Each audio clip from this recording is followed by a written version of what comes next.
Ujú. Javier, en esos dos temas puntuales que fueron, digamos, el eje de la controversia, la naturaleza política o no de la prisión de Antauro y la participación de Nadine, ¿hay algo que tú quisieras agregar?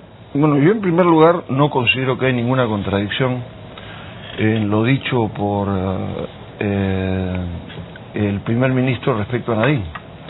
El primer ministro, si quieres, vuelve a pasar las grabaciones que ha pasado, no dice que Nadine participa en reuniones del Consejo de Ministros, dice que Nadine participa en reuniones, no dice el Consejo de Ministros. Volvamos a pasarla. Podemos volver a pasarla. La pregunta, Javier, era, toda atención. ¿asiste a reuniones de gabinete? Sí, y él dice no, Nadine asiste a reuniones. Vamos a pedir en y control, trata maestro, temas si que nos tienen pueden que cuadrar ver con la cinta. asuntos sociales. Y me parece totalmente natural, porque la primera dama tiene fundamentalmente, en este país, en otros tiene otras funciones, fundamentalmente asuntos de carácter social. Y el presidente ha dicho, como todas las mujeres del Perú, ella comparte su tiempo en la atención a nuestros hijos y el apoyo que me da a mí y al gobierno en el trabajo social. Sí. Es lo que ha dicho textualmente. Sí. Ese trabajo social implica también un nivel de coordinación respecto a los ministerios que tienen que ver con trabajo social. El trabajo de la primera dama no puede estar aislado, como no lo ha estado en ocasiones anteriores, salvo aquella en la cual la primera dama estuvo presa en los sótanos del CIN, ¿no es cierto? El caso del señor Fujimori, que es el único que conozco en la historia del Perú. En los otros casos, la primera dama ha tenido normalmente funciones vinculadas a tareas sociales. Vamos a escuchar lo que dijo a pedido tuyo, Javier. Escuchemos mi pregunta y la respuesta del Premier Salomón Lerner. Adelante. El gabinete de algún modo sostiene, por ejemplo, reuniones también con la primera dama, coordinaciones. En algunos momentos Nadine concurre a algunas reuniones en la cual ella tiene interés, sobre todo en los temas de inclusión social, ¿no? Nadine está trabajando mucho en el apoyo social y está concurriendo en algunas actividades para apoyar. Es parte de una labor de ella, del apoyo social, y creo que es muy importante que ella esté también con nosotros, ¿no? Conoce, ha viajado el país, conoce las necesidades que hay en el país, es una buena comunicadora, ha trabajado mucho en los programas sociales dentro de la campaña, y hoy día nos está apoyando y está apoyando a quienes están en la gestión social, ¿no? Mi pregunta comienza con la palabra gabinete. ¿El gabinete de algún modo sostiene reuniones? Esa es tu pregunta. Su respuesta es Nadine acude a reuniones. La respuesta es una consecuencia de la pregunta. Sí, pero yo puedo responderte, Nadine acude a reuniones. No es otra cosa. Acude a reuniones en las que se tratan los temas sociales. Eso no significa que sean reuniones de gabinete. No veo qué tiene que ver en los temas sociales el ministro de Justicia, o qué tiene que ver el ministro de Defensa. La reunión del gabinete es el conjunto de los ministros, y lo que él responde es que acude a reuniones en las cuales se tratan fundamentalmente los temas sociales.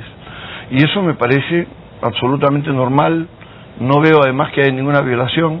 No, lo que pasa es que yo pregunté, ¿el gabinete sostiene reuniones? Sí, pero creo que es una forma de cómo se responde. Donde sí hay un elemento de diferenciación clara es respecto al tema de Antauro Humala. Y yo creo que en el tema de Antauro Humala hay dos hechos que me parecen fundamentales. El levantamiento y la toma de la comisaría y las acciones que se desarrollan post toma de comisaría, que incluyen la muerte de personas, incluyendo un elemento del grupo de Antauro Humala, ¿no es cierto?, y un policía que es ejecutado literalmente por este personaje denominado el Centinela, es un tema que rebasa un mecanismo de insurgencia o de sublevación o de, en fin, un acto de desconocimiento del régimen constitucional, y en este caso, en mi opinión, constituye un delito de lesa humanidad, la ejecución extrajudicial de una persona, de un sobreviviente, de un enfrentamiento armado, como ocurrió con ese policía. Es un hecho que va bastante más allá de lo que puede ser definido como un levantamiento político. Infracción, dijo el Premier. Bueno, infracción es una forma de decir romper una norma, ¿no? No es lo mismo que hablar de una falta. Las faltas son elementos menores, los delitos son elementos mayores. Para mí este es un delito grave, es un delito de lesa humanidad, has dicho. Yo creo que es un delito de lesa humanidad ejecutar a una persona que ha quedado herida después de un enfrentamiento. Don Isaac Humala dijo que son bajas en un conflicto armado. Bueno, son enfoques que yo no comparto en ese terreno. O sea, para mí es inaceptable que de cualquier bando se pretenda producir una política de no sobrevivientes y de ejecutar con un tiro a una persona que está herida, aunque esté gravemente herida. Es un hecho inaceptable. Y ese hecho tiene que ser sancionado claramente. ¿Eres consciente, Javier, del riesgo de explicar lo que otras autoridades han tratado de decir? ¿Te va a pasar quizás lo que le pasaba a Ferrero con Toledo? No, yo no estoy de intérprete aquí a nadie, estoy dando mi opinión. Mi opinión es esa, y yo en esa opinión me mantendré y la sostendré con firmeza, porque es en lo que creo. Yo creo que es absolutamente inaceptable que alguien pretenda calificar como un hecho secundario el eliminar con un tiro a una persona que ha sido herida y que es sobreviviente. ¿Hay presos políticos en el Perú? Yo creo que en el Perú hay personas que están presas por haber tomado acciones que tienen motivaciones políticas, pero el terror no es un delito político. El terrorismo no es un delito político.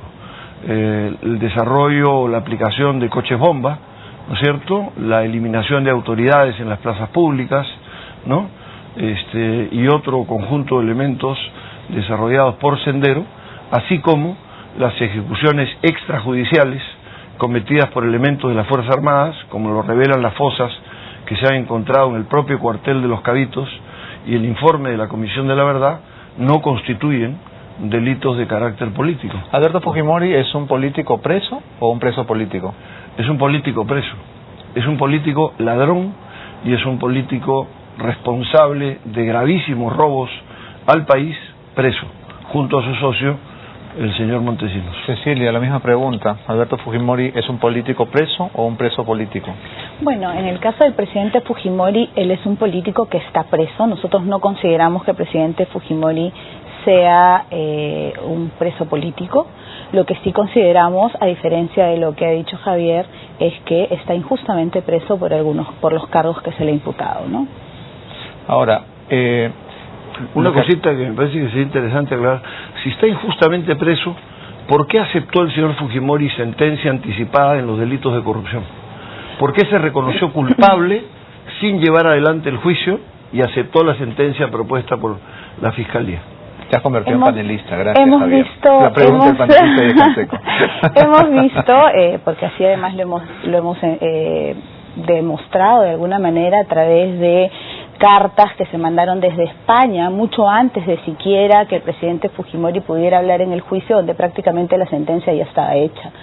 Y desde un principio estuvo en un juicio sumamente prolongado que afectó y deterioró largamente y claramente su salud, algo que supongo Javier no podrá negar, y obviamente en los siguientes juicios, cuando ya había habido este comportamiento dentro de las mismas salas, entonces él consideró con sus abogados pertinente adelantar una sentencia que obviamente por más pruebas que se pudieran presentar iba a ser claramente como había sido de manera tendenciosa, a nuestro parecer en la primera oportunidad, la sentencia, ¿no?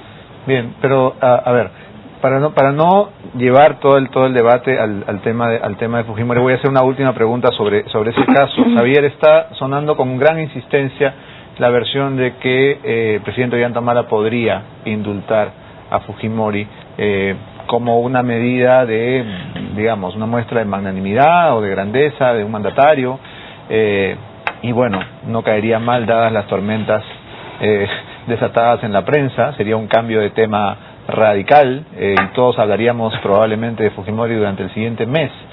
Para mí la política no se hace por cambios de tema. La política se hace por principios y por normas internacionales. La amnistía a delincuentes responsables de delitos de lesa humanidad, como es Alberto Fujimori, que fue juzgado en un proceso donde hubieron observadores internacionales, donde no hubo sino una cobertura muy amplia de prensa, y que es, dicho sea de paso además, aquí que tanto se han quejado del régimen penitenciario del señor Antauro Humala, el único preso que tiene cárcel propia en el país, con habitación propia, con despacho, que puede recibir a cualquier hora del día y de la noche a quien desee, y que puede tener en el penal tantas visitas como quiera durante el día, donde hasta la enfermera puede quedarse a dormir, conforme se ha demostrado en algunos de los informes periodísticos que se han presentado, es el señor Fujimori. Y a mí me parece que el señor Fujimori, que ya tiene este enorme privilegio de un régimen especial, que no tiene ningún otro preso en el país, inclusive vendía publicidad de la campaña al interior del propio penal, como hemos visto de declaraciones de personas que han producido adquisiciones en este terreno. Me parece que, en primer lugar, no es viable en relación a las normas. La amnistía está prohibida para delitos de lesa humanidad, y un indulto solo sería viable en circunstancias de una persona que esté en una fase terminal, ¿no? Esa no es la situación del señor Fujimori. El señor Fujimori no tiene cáncer, tiene una leucoplasia, que no es un cáncer en la lengua, tiene una situación de depresión que corresponde probablemente al 99% de los presos del país. Hay que ver nomás lo que son las cárceles del Perú, que no es la cárcel de Fujimori, para entender qué tipo de ánimo deben tener los presos. Yo sería abierta y claramente contrario en las condiciones de información que tengo sobre la salud del señor Fujimori, de que se pretenda algún tipo de indulto. Menos entonces, aún para cambiar de tema en la prensa. Considerando que es una facultad presidencial, más allá de la discusión jurídica, si esto ocurriera, ¿cómo quedaría tu posición dentro del gobierno? En la misma posición que estoy sosteniendo en este momento. Es decir, simplemente sería una oposición interna. Tú vas a seguir diciendo que no es viable, pero el presidente podría decidirlo. Como estamos hablando de suposiciones, y yo no hablo de suposiciones, sino suposiciones razonables en todo caso. No creo que sean razonables, no veo los elementos que conduzcan a este indulto, ¿no es cierto? Y lo consideraría un gravísimo error, no lo compartiría ni lo apoyaría. Pero seguiría siendo parte de la bancada. No te indigna tanto como para irte, digamos. Habrá que ver. Okay. Respecto al tema, algunas aclaraciones. Para empezar, los médicos son los que determinan el estado de salud del presidente Fujimori y si es que tiene o no tiene cáncer. Los médicos han dicho claramente que, si bien es cierto, no es un cáncer terminal, es cáncer. Y efectivamente no está en estado terminal, gracias a Dios. En el tema de la depresión, efectivamente, también tiene una depresión profunda, pero aclarar que el presidente Fujimori, ni su familia, ni sus abogados han pedido, ni han iniciado ningún trámite para ser indultado, ¿no? Aún. Hasta el momento, porque efectivamente en lo que sí podemos estar de acuerdo, que es que no es un cáncer terminal, ¿no? Bien. Es un trámite bien importante eso, porque una condición de un indulto es que se inicie un pedido. Entonces no hay nada en discusión, salvo las especulaciones de la prensa. Efectivamente. Claro. Bien. Bueno, salvo los rumores que vienen en realidad del poder político, no son especulaciones. Depende de qué lado pues del poder político. En el comercial te cuento. Vamos a una pausa y regresamos para seguir conversando con Cecilia Chacón y Javier de San